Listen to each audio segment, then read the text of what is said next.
UP के गोरखपुर में उस वक्त अफरा तफरी मच गई जब 4 मंजिला बैंक्वेट हॉल में आग लग गई। हादसे में एक व्यक्ति के झुलसने से मौत की खबर है।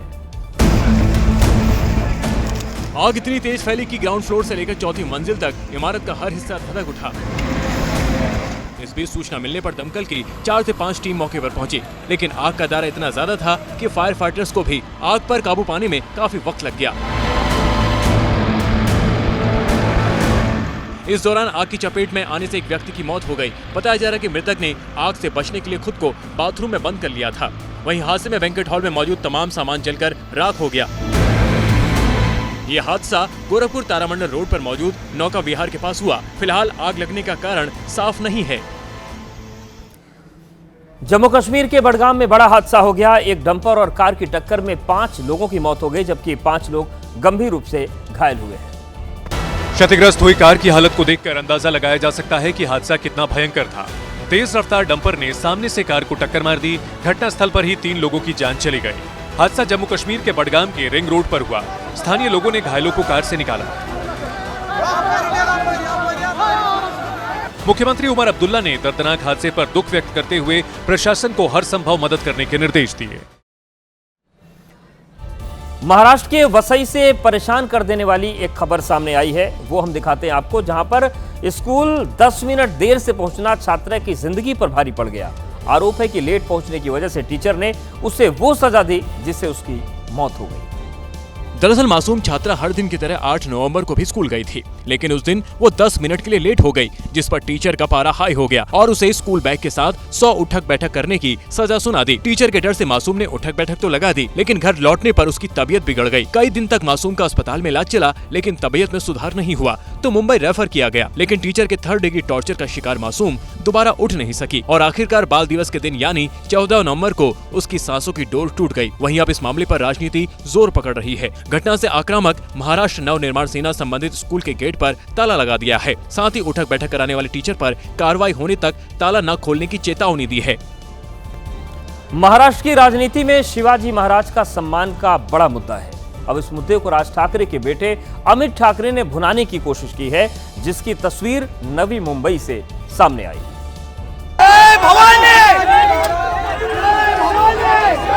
पुलिस की घेराबंदी को तोड़ते हुए अमित ठाकरे अपने कार्यकर्ताओं के साथ शिवाजी महाराज की प्रतिमा तक पहुंच गए और जबरन इस प्रतिमा का अनावरण कर दिया।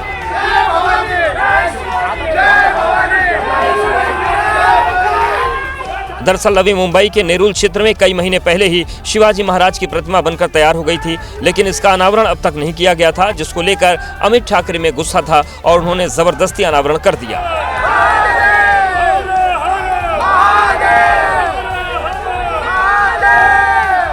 अमित ठाकरे को पता है कि ऐसा करने से उनके ऊपर मुकदमा दर्ज हो सकता है, लेकिन इसके लिए वो तैयार हैं।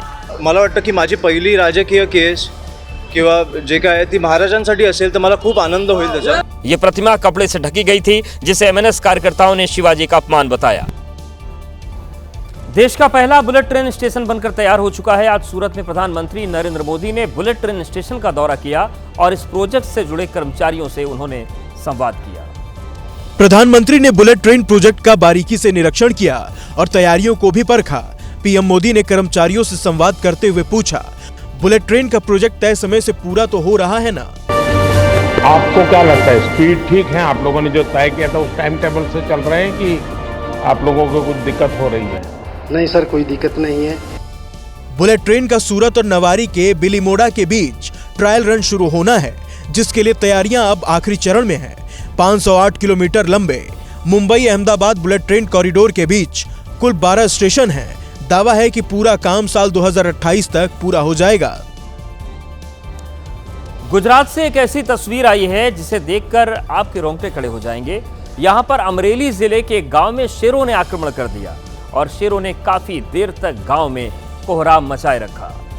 एक नहीं, 2 नहीं, 5 शेरों के झुंड ने गांव में एंट्री ली। जैसे ही गांव में घूम रहे जानवरों की नजर जंगल के राजा शेर पर पड़ी, जानवरों में भागम भाग मच गई। गांव में जानवर खुद की जान बचाने के लिए इधर उधर भागते दिखे, लेकिन शेर तो शेर है। उसने एक बछड़े को सबसे पहले अपना शिकार बनाया और उसके बाद एक और जानवर उसका निवाला बना।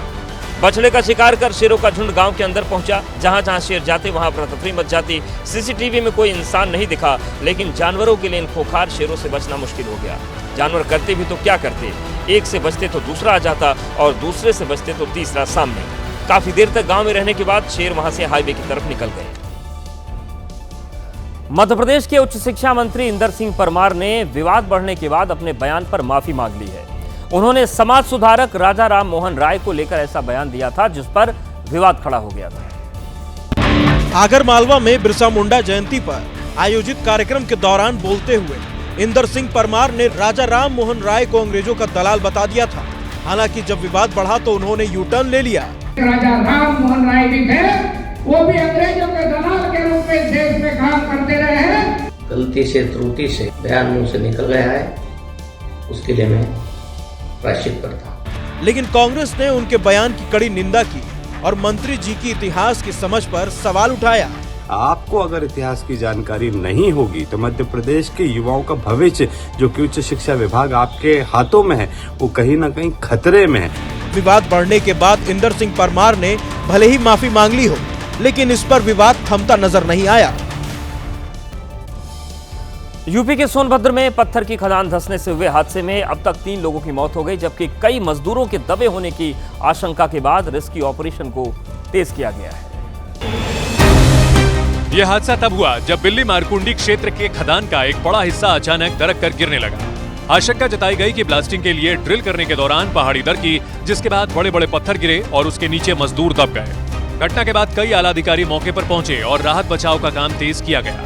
बड़े बड़े पत्थरों को तोड़ने के लिए 7 पोकलेन मशीनें मंगवाई गई। कल रात्रि से लगातार जो है उस मलबे को हटाने का काम चल रहा है और बिना रुके चल रहा है। हालांकि मलबा काफी भारी और ऊंचाई से गिरा, इसलिए रेस्क्यू ऑपरेशन में जुटे लोगों को काफी दिक्कतों का सामना करना पड़ा। लेकिन एनडीआरएफ और एसडीआरएफ की टीमें लगातार रेस्क्यू ऑपरेशन में जुटी रही।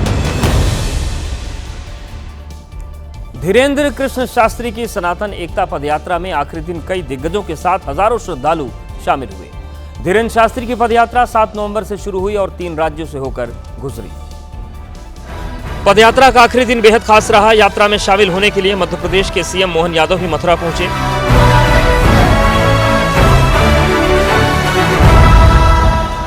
यात्रा में कुछ दूर चलने के बाद सीएम मोहन यादव धीरेन्द्र शास्त्री के साथ हाईवे पर बैठ गए और खाना खाया। इनके अलावा वृंदावन में आयोजित सभा में जगतगुरु रामभद्राचार्य और मशहूर कथावाचक अनिरुद्धाचार्य समेत कई साधु संत पहुंचे। यात्रा के समापन के मौके पर धीरेन्द्र शास्त्री ने कहा कि सामाजिक समरसता के लिए वो लगातार काम करते रहेंगे। मन से जारी रहेगी यात्रा, विचारों से जारी रहेगी यात्रा, विश्राम नहीं लेगी जब तक भारत हिंदू राष्ट्र नहीं हो जाए। यात्रा का अंतिम दिन बेहद भव्य रहा। भक्तों के जयकारे, भजन कीर्तन और ढोल नगाड़ों की धुन से वातावरण पूरी तरह आध्यात्मिक रंग में रंग गया। महाराष्ट्र के नासिक में गोविंद नगर इलाके में उस वक्त हड़कंप मच गया जब सड़क के किनारे एक संदिग्ध बॉक्स पड़ा दिखा। इसकी जानकारी मिलते ही आसपास के लोग दहशत में आ गए। संदिग्ध बॉक्स की खबर तुरंत पुलिस को दी गई, जिसके बाद पुलिस बम निरोधक दस्ते के साथ मौके पर पहुंची। आसपास के इलाके को घेर लिया गया और फिर छानबीन शुरू की गई। इस बीच बम स्क्वाड का एक सदस्य पूरी तैयारी के साथ संदिग्ध बॉक्स के पास पहुंचा और उसकी जांच की। जांच के दौरान बॉक्स में जन्मदिन की पार्टी में इस्तेमाल होने वाले पटाखे निकले, जिसके बाद लोगों ने राहत की सांस ली। दरअसल दिल्ली धमाके के बाद डर का माहौल है और यही डर नासिक के लोगों में उस वक्त दिखा जब उन्हें संदिग्ध बॉक्स के बारे में पता चला। यूपी के हापुड़ में हाईवे पर तेज रफ्तार से जा रही एक बाइक अनियंत्रित होकर गिर गई। इस हादसे में पिता पुत्र गंभीर रूप से घायल हो गए, जिनका अस्पताल में इलाज चल रहा है।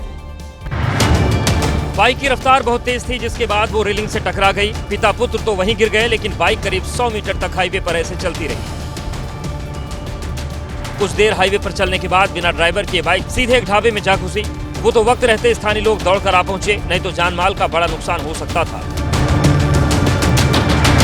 हादसा हापुड़ दिल्ली नेशनल हाईवे 9 पर हुआ।